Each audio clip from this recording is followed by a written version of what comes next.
You saw how emotional, how women and young girls were weeping while sharing their stories. It happens every day.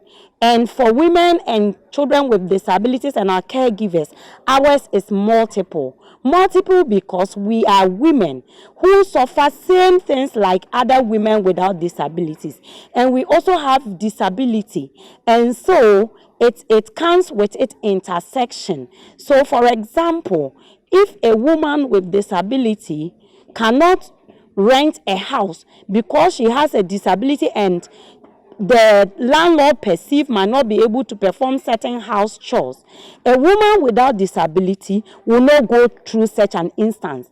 If a woman with disability cannot go to the roadside or walk around to do petty business, a woman without disability can do. If a woman without disability can get employment, a woman with disability will be discriminated against. And you heard a life story from a woman with disability who had gone through interview process, had qualified and was working, only to be sacked because she has a disability. You also heard lots of sexual abuses because we are vulnerable. Sometimes our aides, that is our personal assistants, even abuse us, but because we need their help, we cannot say anything. Our families, our communities, and societal structure abuses us, but because we don't have a voice, we are not able to voice it out. The woman does not have a disability. The man has even left her because she has given birth to a child with cerebral palsy. Because she has a child or children with disability, society frowns against her. That is why we are calling on the government and other agencies to empower women, girls, and caregivers of children with disabilities, because it is only empowerment that will let us know our rights. It is only empowerment that we can run out from such abuses. You heard the woman sharing her abusive story of her husband, but because she later got a job, the husband wanted to come back. So if we are not dependent on the family and we are able to contribute, society, the abuses will reduce, the stigmatization will reduce.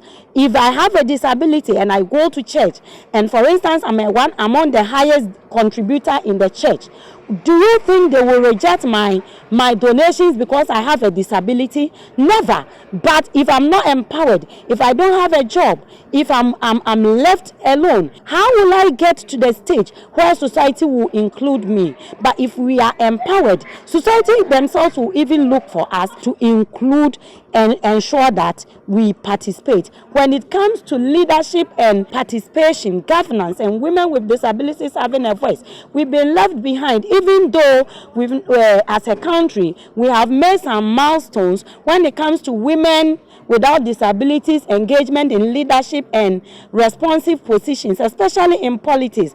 How many women with disabilities have been entrusted with such responsibility? If not non-existent, a very few people. So this is what we are calling for, that women and girls and our caregivers should be given the opportunity to equally participate like other women without disabilities, like other men without disabilities. And we are saying that we face multiple forms of discrimination because we are women and we are also women with disability. And when you look at the country's population, we cannot afford to leave over 4.7 populace who are women with disabilities behind. So as we are all aware, worldwide we are all committed to the Sustainable Development Goal, which has an overarching goal of leaving no one behind. So as a country, 8% of its populace has a disability, one form or multiple forms of disability. Now, out of these 8%, 4.7 are women. So that tells you that women with disabilities are more than men with disabilities.